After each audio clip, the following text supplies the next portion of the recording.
All right. So everyone, welcome back. Now let's move forward to the panel discussion number 2 for the day. The topic is going to be embracing hybrid learning strategies for blending in-person and digital training. The moderator for this session is going to be Mr. Sharat Kanthi, MCT and Business Unit Head, Azure CloudThat.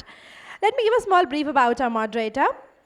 Mr. Sharat is a dynamic technology leader and business unit head at CloudThat with deep expertise in Azure, IoT, AI, ML, and cloud solutions architecture with a passion for innovation and scalable enterprise solutions. He brings strategic insight and hands-on technical experience to help organizations harness the power in the cloud. As a Microsoft certified trainer and a sought after public speaker, Mr. Sharat has delivered impactful sessions across industry events, empowering professionals and decision makers with practical knowledge in digital transformation, IoT deployment, and intelligent cloud infrastructure. The panelists for this session are going to be Mr. Abhishek Vij, L&D Head North India PVR Limited, followed by Mr. Amit Chaudhary, Vice President, HR Business Leader, Excel, Dr. Sudarshan Kapoor, Head and L&OD I Finance Limited, followed by Ms. Purbi Mitra, Director Learning, Talent Development and OD, Vadvani Foundation, followed by Ms. Bhavna Chawla, Director and Head Learning, Talent and Inclusion, R1 RCM, followed by Mr. Samuel Siddhanti, Director, Global Leadership Development, Coforge. And with this, everyone, do we have the energy maintained? Yes? Yes, can I see some smiles? Nice smiles on the faces, yes?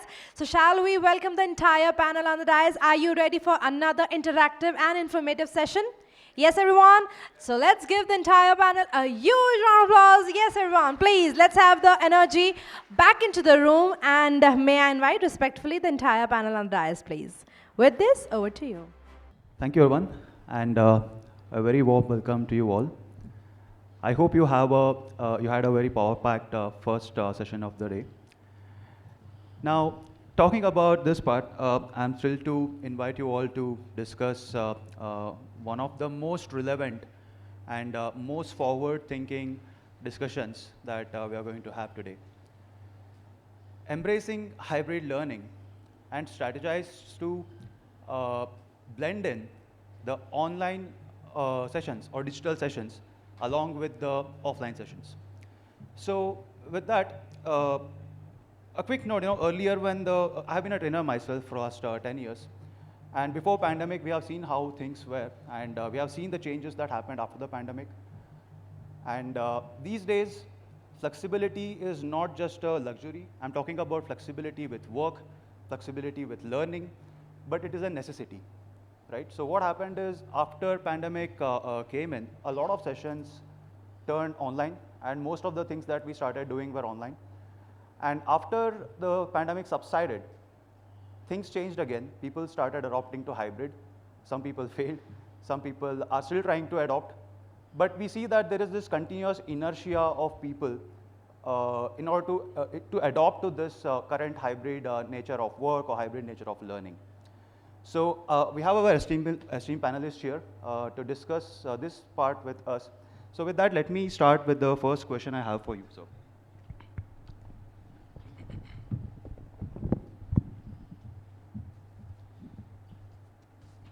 So the first question I have is for, Mr. Sudarshan Kapoor. So with your experience in professional patterns in leadership, so we'd like to understand what are the core principles to keep in mind when we design an effective hybrid learning program. Sure, thank you Sharat for the same. And with the experience, we can say that if we look into all these things, it all emerges after pandemic, as you said. And in this race of adopting technology, we have forgotten few basic principles while designing our hybrid technologies. So if we talk about hybrid learning, I would say that three core aspects have to be taken care when we design anything which has to go hybrid to our participants. Maybe the first one I'll said, we have a diverse country. If I talk about our organization or different organization of the panelists or all around, and maybe India, we are a very diverse country. So every learner has his diverse needs, right? So this particular channel, whatever we are adopting in terms of our learning mechanism and hybrid mechanism, it has to understand this diversity and it has to meet the diverse needs of our people. Secondly, I would say that we have to leverage technology to the best.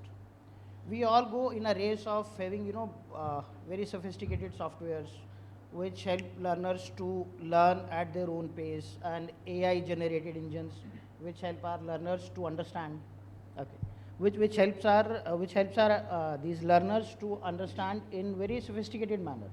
But we need to understand that most of our participants still come to the places where internet is still a problem, right? Let's talk about metro today. We all travel in metro if we stay in Delhi or nearby places. So at certain places you don't get internet in metro itself. Then how do you expect our learners to have that internet facility in their remote of the villages or remotest of the towns?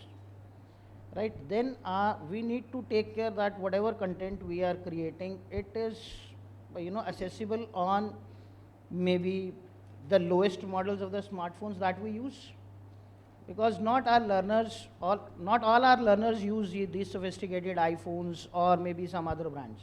So they access your content on very basic smartphones also. So if our content is accessible on these smartphones is another question. And third is, we need to understand the cultural differences all across, which brings us that our content has to be on two very multilingual languages. Because in India, we say that language changes after every 2, 3, 4 kilometers. And we are talking about giving something which is to all the people across in our organizations or across country, wherever our offices are there.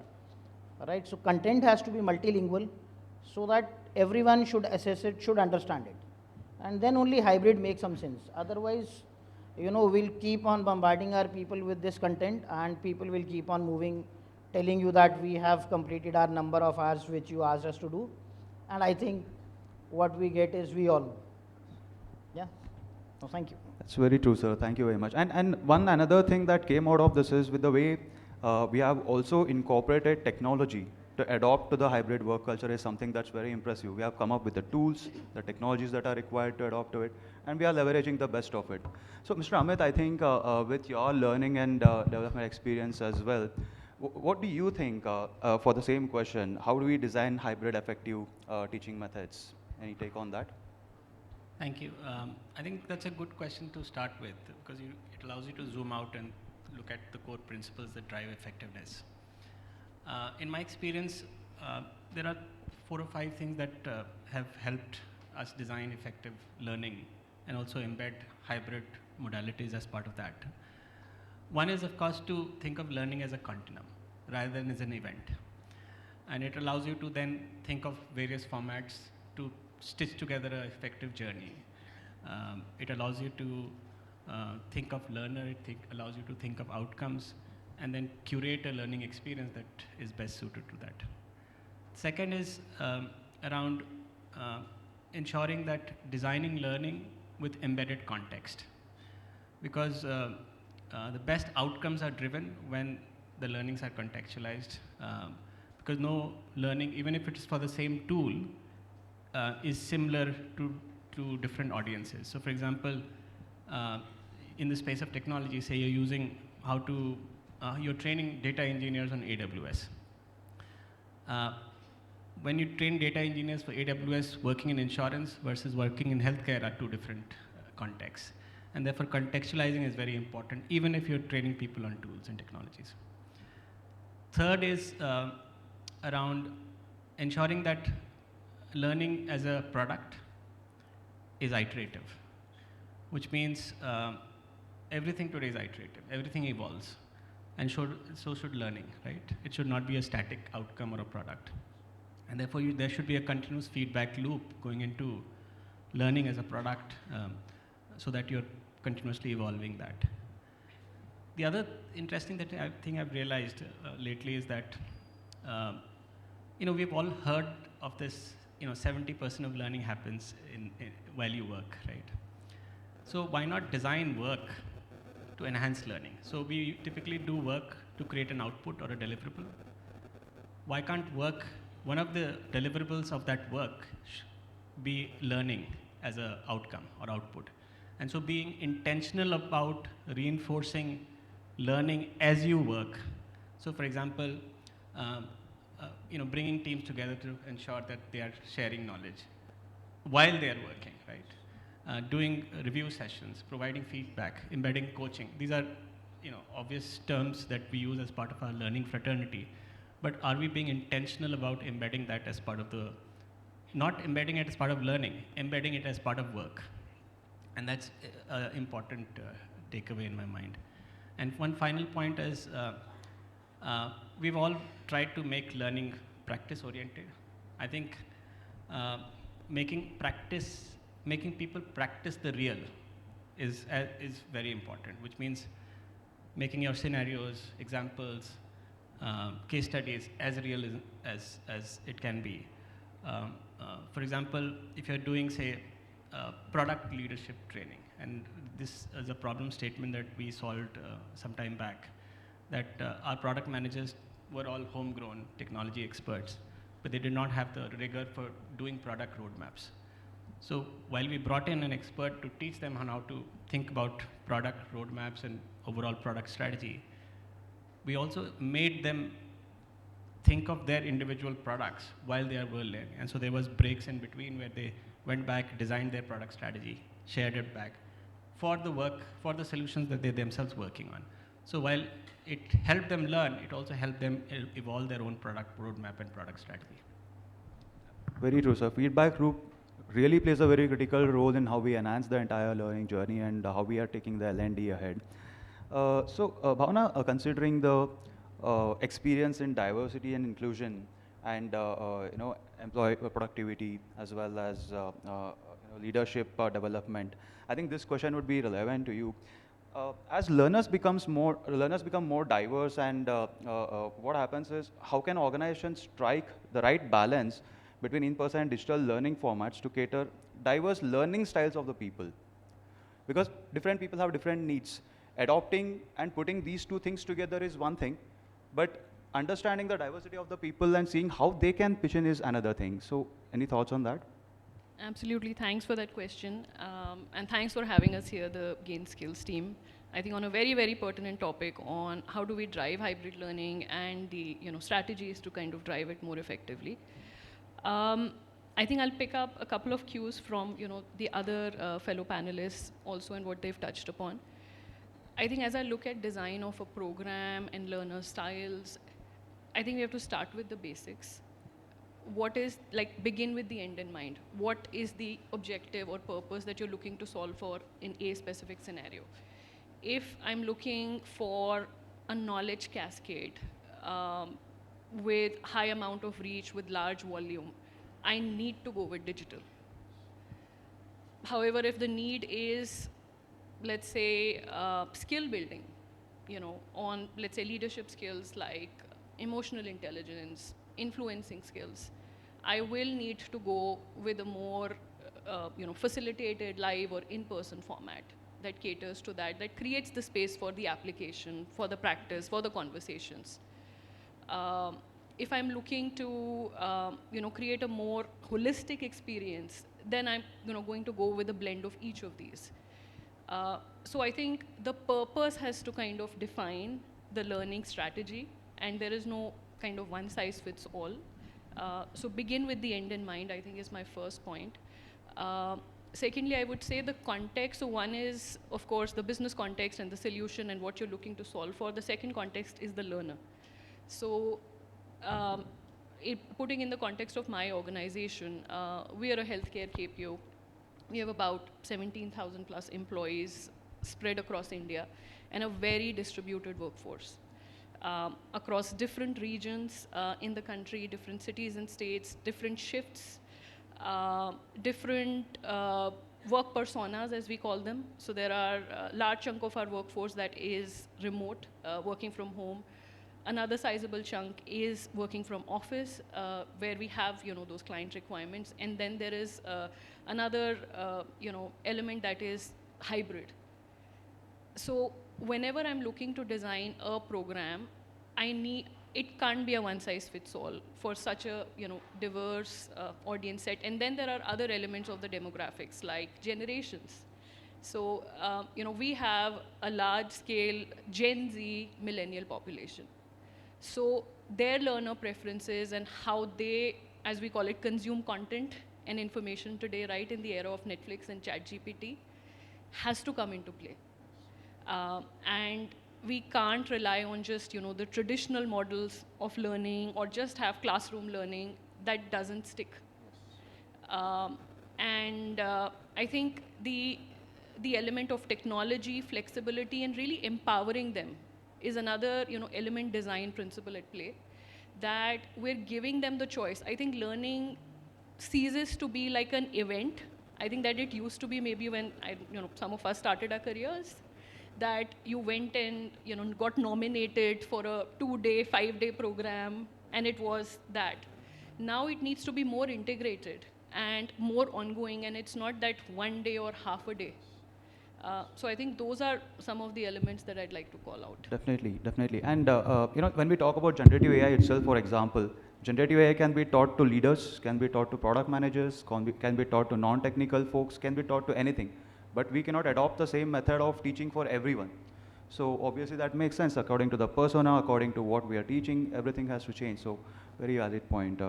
Thanks a lot. Mr. Abhishek, you have been a trainer yourself, and you have created some significant content which adheres to the industry standards and very relevant to the industry. So I think this would be very inclined to you for in sense of a question. So hybrid is not plug and play. We know that for sure. What are some of the unexpected hurdles in technology and culture that we see?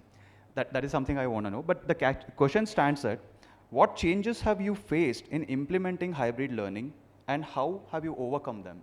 Sure. Thank you for the question, firstly. And Bhavna, thank you for handing over the baton to me at the place where I exactly wanted, which is the generation gap. So I'll start with the phase which is like, पहले बोलते थे ना, जहाँ ना पहुँचे रवि वहाँ पहुँचे कवि. So the poet, his thoughts are so deep that he will reach where the sun can't reach. However, in today's generation, it's जहाँ ना पहुँचे Raham वहाँ पहुँचे Instagram. So that's very common. People in our industry, the industry which I belong from, cinema industry, I'm working for PVR INOX right now. The major population is not young and dynamic as we panel members. We are fortunately very young and dynamic, and they are just between 20 to 35. So you can relate with that we have to get to them in a pattern wherein they're able to understand, they're able to relate. And I remember very vividly, a lady from here just spoke out in the beginning of the session that people are very real focused, that attention span has decreased. So we started working towards those, those aspects, that how could we reduce our training modules from those 15-20 minutes presentations or an orientation session to a 2-minute, 3-minute reel. So we initiated a project called Instagyan, taking an inspiration from Instagram, and that has worked out very beautifully for our organization, because any which ways we are filmy as our organization talks about it. So those reels which we started generated in terms of cascading the product knowledge or a process knowledge has really helped us. Now how we came to that is a different story altogether. Budget is always a constraint when it comes to L&D. We are unfortunately not from sales department or from someone who's generating business. We are always the support department, and whenever we go for budget, it's always a red flag. So we started developing the tools which are available online, such as Canva, Gamma, ChatGPT, and there are many other tools. However, AI still remains AI. It will not give you exactly what you want, wherein we have got too many softwares and AI engines now. However, we still need that manual touch जो अंदर तक जाके चुभे हमारे employees को, right? AI is still not able to do that. I'm sure it will in coming days. However, अभी तक तो नहीं है. So we started editing that, but that was a tedious exercise for an L&D resource, right? It does take time. So we thought, how could we make it simple? And we took an unorthodox approach. we generally look out for a content developer, somebody who has done, I would say some specialized course, or what should I say? Who's from OD, but the budget again is a constraint. You know that these people won't come in a cheap rate. So we started exploring in institutes like MAC, the institute who teach graphic designing. Now you get a graphic designers from those institutes at a very cheap rate. Trust you me, if you go there and you talk to them, they're very intelligent, they're fresh with their ideas, because they are from the same age which you are trying to target, 20 to 30, right? Because those are our service associates who are handling our patrons. So they understand that psyche, and they are graphically very well evolved, better than us, I would say. So we hired them. They started developing reels for us. Reels for a product knowledge which we have to disseminate. Let's say how to make a burger. It's very simple. How to make a burger, you just need 5 things. You need a burger, you need a lettuce, you need a patty, and some dressing. However, it gets complicated when you put dressing first on the bun, or you do not put the lettuce first and put the patty on it. You take a bite and it'll all fall on you. So those reels actually helped our service associates to understand that how to assemble a burger. It's as simple as assembling a burger can be complicated at times, right? So similar practices we've followed at our organization, and they have done wonders for us. So this is how we have been, adopting to it. Yes, thank you. Thank you. That's very true. And newer generation definitely requires a newer generation of learning as well. Earlier, we used to watch 2 hours video, 1 hour video to learn things. Now they cannot go over 15 minutes to look at a video. So definitely very, very valid point. Thank you, Abhishek. Purvi, I think this question would be relevant to you considering the experience you have in functional space of L&D for such a long time, even OD and HR. So what roles does data and learner analytics play in optimizing hybrid teaching strategies, and how can we leverage Gen AI for this? Thank you for the question. And I think I want to start by saying that in my previous organizations, when we used to work very closely with the CXO and the senior management team, one of my MDs would say, if you have data, then you are my data. Otherwise, you're not me. So, so I think I want to start by saying that today data plays such a vital role, whether it is from the inception point of identifying the need for a training opportunity, or creating strategies during an annual operating plan for HR L&D, or whether we are measuring the impact of a workshop, or for checking learning penetration and whether the content resonates with our learners, whether it is in person or online. Every single point is where you find the need and the importance of not just collecting data but interpreting it. And I think this is something that has come very close to all of us as L&D professionals, as HR professionals, to understand, interpret, and use that data for various insights. An example that I'd like to share with you, at Bhartani Foundation, we are working very closely with a lot of different learners. Of course, they to us are beneficiaries, but the learners are also in the form of employees. For me, especially, I head the vertical for the government digital transformation, where the learners for us are bureaucrats in the country. There are 1.5 plus crore officers today. So can you imagine the diaspora of the various types of learners right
Makes sense. Thanks a lot. So on the same lines, CAN learning is one of the recent things that I've been working around. So basically, CAN learning, like you mentioned as well, keeps a track of things and your learning on a micro level, ensuring that the learning is done right, giving you right questions that you can answer, taking right assessments after videos, small videos. And if it feels that it was not understood well, then it will give you another documentation followed by that and the video. So that personalization is happening really well in certain tools.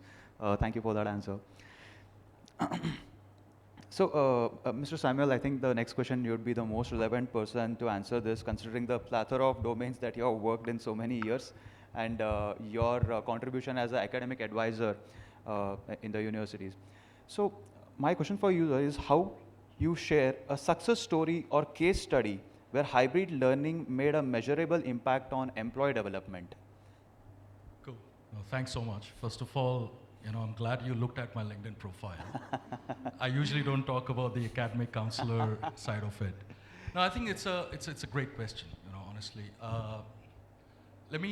So I work with an IT firm with a legacy of NIT technologies, 40 years. Now, if you look at tech world, right, I've got Amit here as well, EXL, a lot of tech side happening here. Classically, tech world has focused on tech domain functional skills.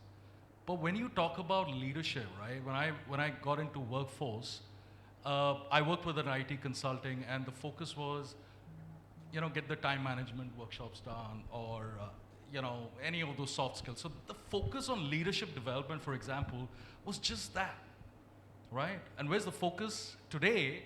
We're talking about, hey, can we talk about Gen AI? Can we talk about design thinking? Can we talk about strategic thinking, mindset, and the great words out there. So we thought about it, right? So 3 years back, I joined this org, and the question was, we've got a fantastic calendar programs out there, but the bigger question was, is that really making an impact, right? So what's the story that we want to talk about?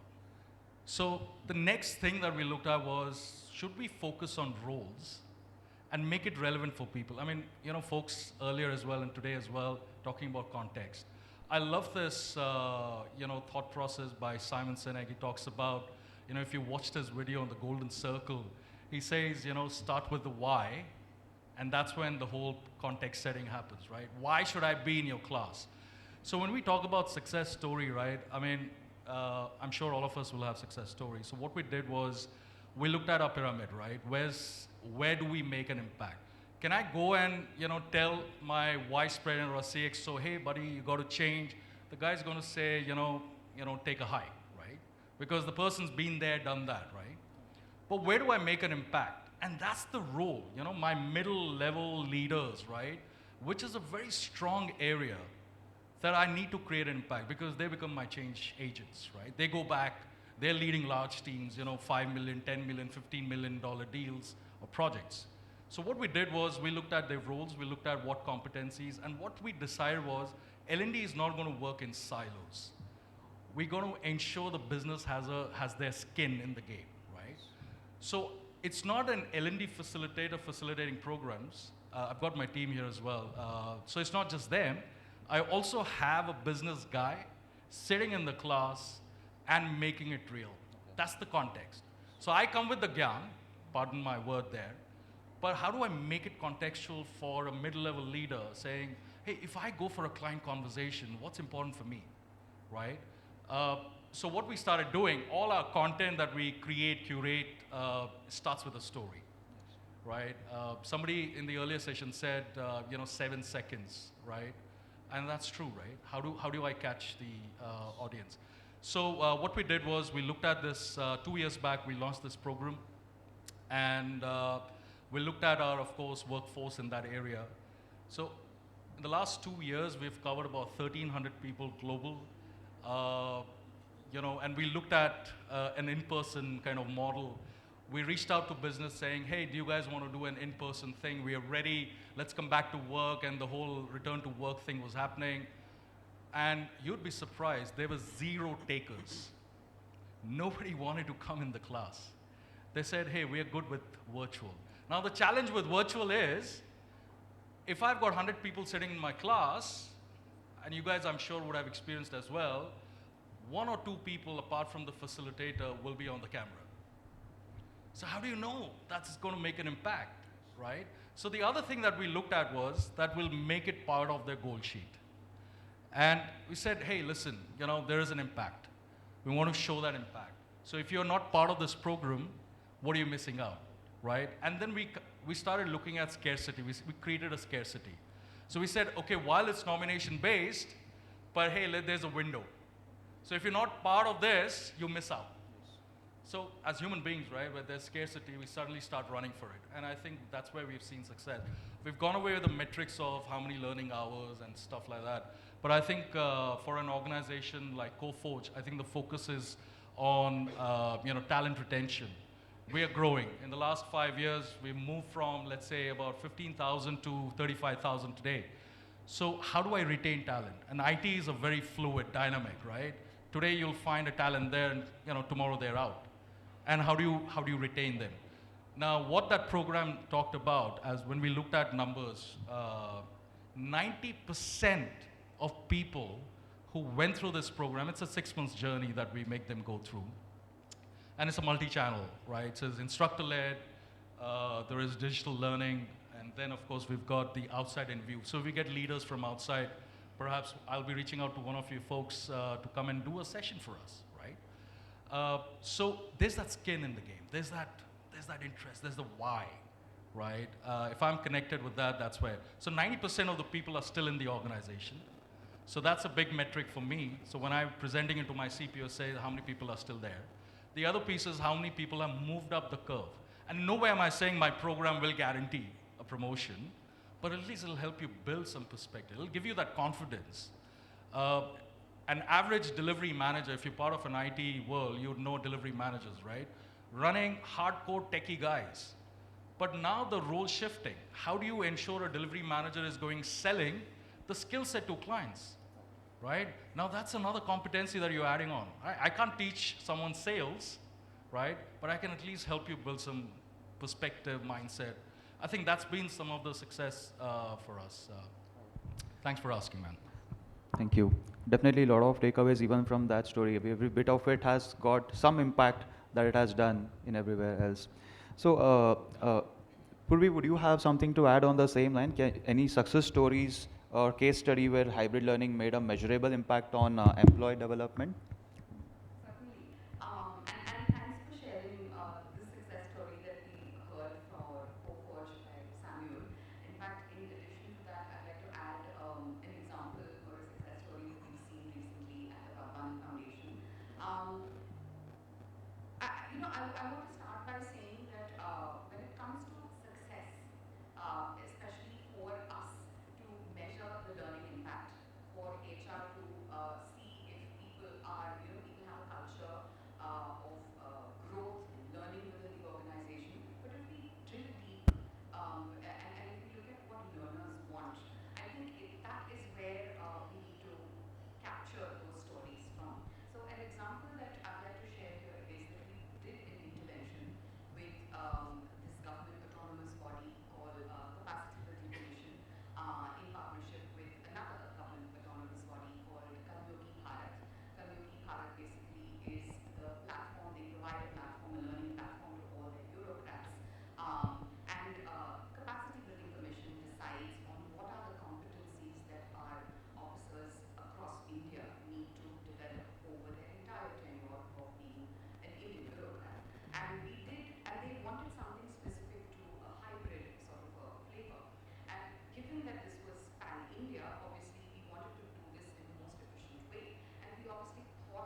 Thank you.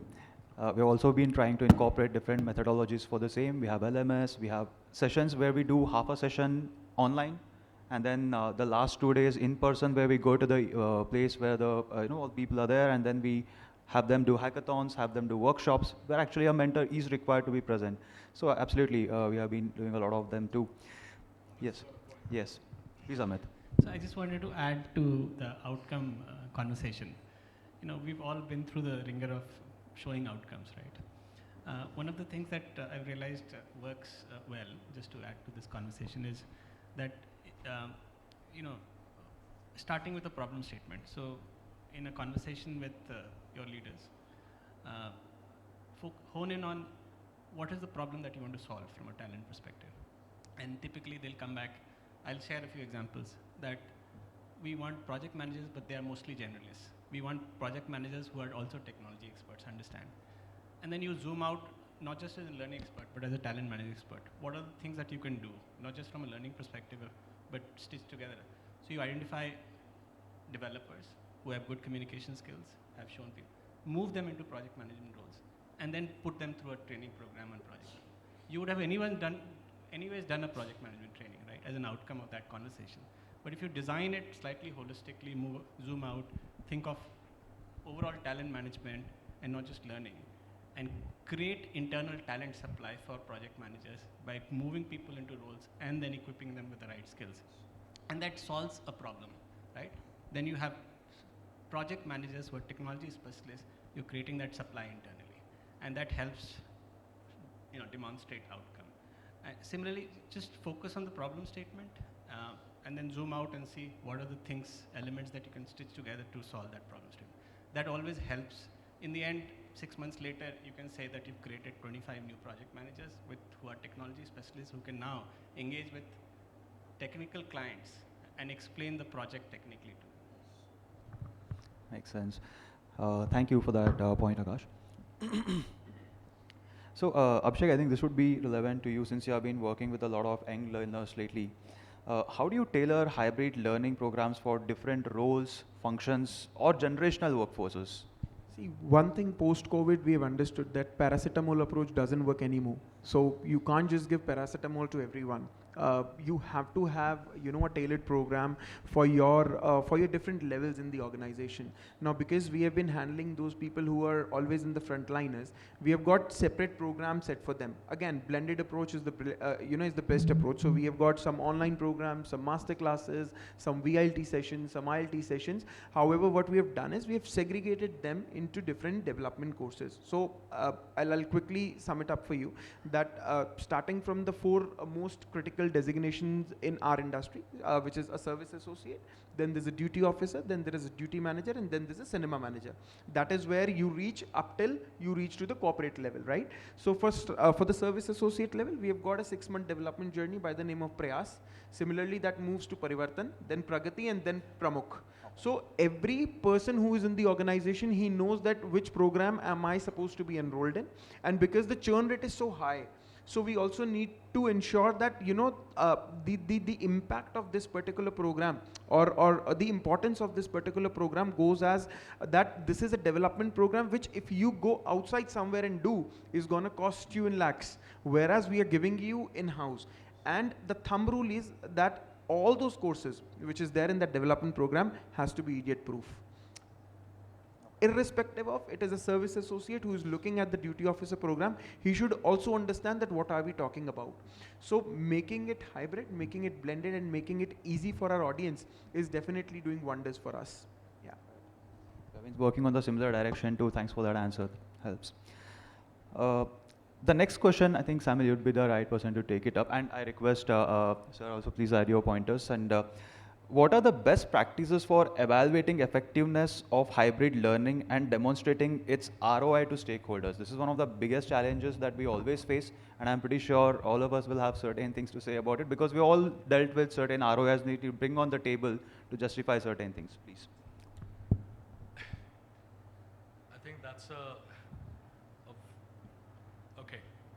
Let me see if I can attempt it, right? I think being present is the first ROI.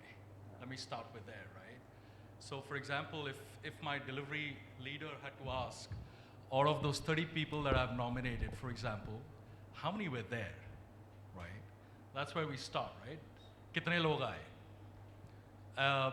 I think, uh, from a tech world, functional domain, right, fairly easy, right, to kind of use a formula, you'll get the ROI, how many people staffed, how many move from bench to on the client side. So you've got those great numbers, right? People talk about it.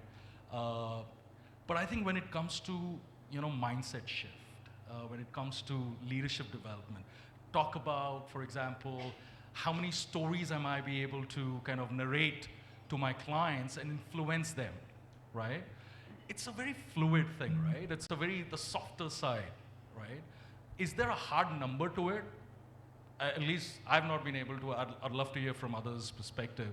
But I think evaluating is, a typical consulting model is like, you go to the client saying, what are your top 3 non-negotiables, right? How do you know I've been successful, right? So I think if that is the clarity that your business and you are able to kind of sign off on, and your programs to kind of drive. I know I'm kind of giving a lot of English out here, but all of us in their own ecosystem will have, your own checks and balances in place to say, that's what works with me, right? I mean, my best practice may not be your best practice, right? It's just English out there. So I think it all goes back to, is my business aligned, right? Are my people aligned, right? And I think, just want to put it out there, in the last 5 years, we've been talking a lot about multi-generational learners coming, right? And I hear this, right? And a lot of research, I hear this, that the Gen Z is very purpose-driven. I find that BS, right? I mean, I'm an older millennial, right? I'm also related. I also connect with purpose. Why was never a question asked to me, what's your purpose? Why is Gen Z being asked that question, what's your purpose? What do you connect with? Right? DI being a big thing or ESG being a big thing. Come on, I cared about the environment when 22 years back when I joined. So I think, when we want to drive ROI, is that relevant ROI? Right? 20 years back it was, what's the feedback score, how many people, the churn and blah, blah, blah.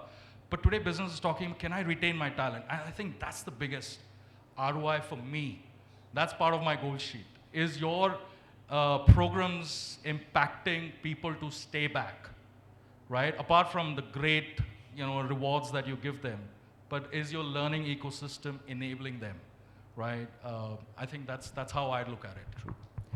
The metric of how many people are getting retained from the learning that they are going through could be one of the metrics like you mentioned. One of the things that we have observed as well is that we have started doing a lot of outcome-based learning. So we take a bottom-up approach. We understand where the clients are stuck, what are the challenges. We come up with the outline that will tackle all the challenges that they are facing, and we deliver it to them. The outcome that we see is that they are successfully in the project, on the project, and they have delivered it. What else would be a better outcome than that? Right? So that is one of the outcome that we draw out of it. And there are other similar ways as well in terms of, but learning cannot be measured by just assessments, and these things will not give us the outcome of it. The investment that has been done into the learning, the outcome can be obtained only after the project is finally delivered or the work is done. So that is one of the things that we have been doing as well. So, yes, please, I was about to, yes. Since we're talking ROI and L&D, it's a little close to my heart at least. A lot of times we often think return on investment. And when we are doing anything that is focused on talent development, anything that's focused on learning, it's difficult to show return on investment in the form of, Yes. the revenue on, for example. What we need to do also is shift our minds to the point where we can report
Thank you. Makes a lot of sense. That's a very valid point, and uh, thanks for all those insights. And it was really helpful. And this is again, like we all were talking about, it's a feedback loop. Important thing is how we take this back together and how do we incorporate this in the learning that happens or learning programs that we do going ahead. Uh, Again, thank you all for your insights and have a great rest of the day. Thank you all. If anyone has any questions for our experts, feel free to we have another couple of minutes left. So if anyone wants to ask something, you can. Otherwise, yes, please. Mike.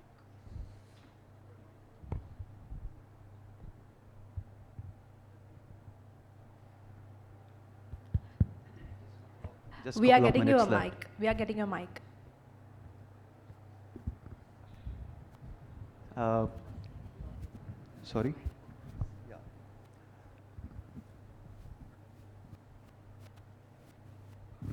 Yeah, hi, myself Sunny. I head the HR division of Almonds Group. My question is, what we face in our organization is the learning top leaders in the company. They have been with the company for the last 30 years. They just don't want to admit that they also want learning. So I'm sure you must have faced these types of issues in your careers. So if you can give your insights on that or some solutions which can help us to, enroll them in this program as well. Make it mandate. Amit, you'd like to go first? So, a couple of years back, I was presenting some data points related to learning and a plan and a strategy for learning in a town hall. And it was a 10-minute segment, presented the learning strategy and the approach. And of course, a lot of people appreciated that. Following that, a person walked up to me and said, "This is all great. It sounds good, and we're also helping the company drive business outcomes. But what I did not get was, how will it help me?" And then I probed a little more and asked, "What do you mean, and what are your needs?" He said, "I have 3 simple needs. There are a few skills I want to improve in. So I want to be better at it, improve my proficiency in it." Of course, he used a layman's language, but I'm using L&D, verbiage. So improve proficiency. So that was a need to improve in a skill area. Second, he said, "I also want to, over a period of time, change my role. I'm doing XYZ. Potentially, I want to change my role to, become something else, right?